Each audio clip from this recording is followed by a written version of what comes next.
First off, welcome to Blyth, Rob. How do you feel about becoming a Spartans player? Yeah, I'm really happy, big club, and just really happy to be here. I can't wait to get started.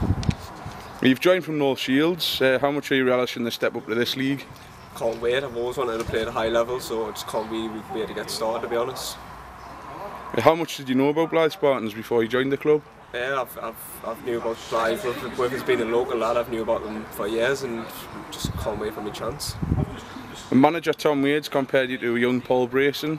Does that come with any added pressure to perform now, considering you'll be in front of the Blyth fans? No, not really. I play well under pressure, so I'm just going to do what I've been brought in to do, to score goals. And you've played for Tom before. What can you remember from his coaching style?